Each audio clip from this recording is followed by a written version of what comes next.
আসসালামু আলাইকুম, সবাই কেমন আছেন? আজকে দেখেন কি সুন্দর একটা ওয়েদার। সকালবেলা ঘুম থেকে উঠে দেখলাম যে কী সুন্দর মেঘলা মেঘলা একটা দিন। আর মেঘলা দিন হলে আমার আসলে খুব ভালো লাগে, মনে হয় রিক্সা করে সারাদিন ঘুরি। তো আজকে একটা কাজ ছিল স্কুলে, সেখানে যাব।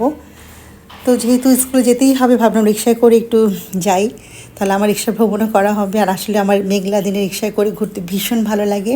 আর দেখেন ঝিরঝির করে একটা বৃষ্টি পড়ছিল। ঝিরঝির বৃষ্টিতে আমার রিক্সায় হুড ফেলে ঘুরতে কী যে ভালো লাগে, অনেক পছন্দ, অনেক পছন্দ। তো আমি সেরকমভাবে আর রিক্সায় করে যাচ্ছিলাম আর এনজয় করছিলাম। ভাবলাম যে আপনাদের সাথে ভিডিওটা শেয়ার করি, তো শেয়ার করলাম। আর এই যে আমি চলে আসছিলাম স্কুলে, আর এই তো আমার স্কুল। আমার স্কুল কিন্তু আমার ভীষণ ভালোবাসার একটা জায়গা, কারণ আমি স্টুডেন্ট অবস্থায় আসলে স্কুলটা তৈরি করেছিলাম নিজের হাতে। এবং এক এক করে সব কিছু, মানে স্কুলে যত কিছু আছে সব নিজের হাতে তৈরি করা। এই জন্য এটা স্কুলটা আমার শুধু আমার পেশার জায়গা না, এটা আমার নেশার জায়গা। আমি এখান থেকে অনেক সম্মান পেয়েছি, অনেক ভালোবাসা পেয়েছি। আর এই দেখেন অনেক ক্রেস্ট পেয়েছি, অনেক মানে আমার অনেক কিছু মানে প্রাপ্তি আছে স্কুল থেকে, সেগুলো আজকে শেয়ার করে। যেহেতু আজকে স্কুলের স্টুডেন্টরা নাই, টিচাররা নাই, আমি একটা কাজে এসেছিলাম, ভাবলাম যে আমার এই ক্রেস্টগুলো শেয়ার করে আপনাদের সাথে। এটা হলো বিএসবি ফাউন্ডেশন অ্যাওয়ার্ড 2022। এটা আমি 2022 সালে আমার স্কুলটা মোহাম্মদপুরের মধ্যে শ্রেষ্ঠ শিক্ষা প্রতিষ্ঠান হিসেবে নির্বাচিত হয়েছিল, সেই অ্যাওয়ার্ডটা পেয়েছিলাম আর কি।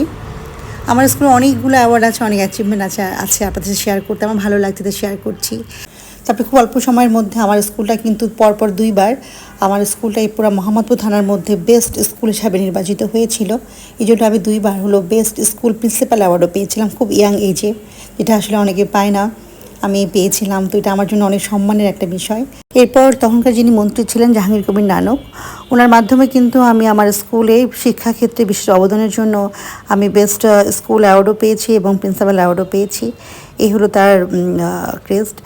তো এগুলো আসলে আপনাদের সাথে আমার শেয়ার করতে ভালো লাগছে।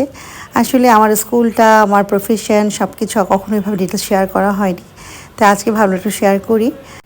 আর এটা হলো একটা সম্মাননা স্মারক। এটা হচ্ছে পেয়েছিলাম বৃত্তি প্রদান অনুষ্ঠান 2016 সালে পেয়েছিলাম। এটা আমার প্রথম আর কি অ্যাচিভমেন্ট। এখানে আমি পেয়েছিলাম হচ্ছে আমার স্কুলটা 740টা স্কুলের সাথে বৃত্তি পরীক্ষায় অংশগ্রহণ করে এবং সবচেয়ে বেশি বৃত্তি পায় হচ্ছে আমাদের স্কুলের স্টুডেন্টরা।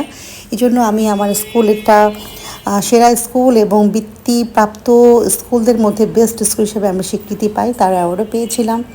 তারপর আরও কিছু ক্রেস্ট আছে, আরও কিছু অ্যাওয়ার্ড আছে, অনেক অনেক অনেক ভালোবাসা পেয়েছি। আসলে আল্লাহর কাছে অনেক অনেক কৃতজ্ঞ আমি, যে এত অল্প বয়সে আমি আসলে অনেক কিছু যেটা পাওয়ার কথা না তারপরে পেয়েছি, আলহামদুলিল্লাহ। তো এই হলো আমার ছোটো একটা স্কুল। আমাদের স্কুলের বিভিন্ন ইভেন্ট আপনাদের সাথে শেয়ার করতে আমার অনেক বেশি ভালো লাগে, যেহেতু আমার স্কুলটা আমার ভালোবাসার জায়গা আর আপনারা হচ্ছেন আমার ভালোবাসার মানুষ, এই জন্য শেয়ার করলাম আপনাদের সাথে। তো কেমন লাগলো আমার আজকের ভিডিও অবশ্যই কমেন্টস করে জানাবেন। আজকে এই পর্যন্ত, সবাই ভালো থাকবেন, আল্লাহ হাফেজ।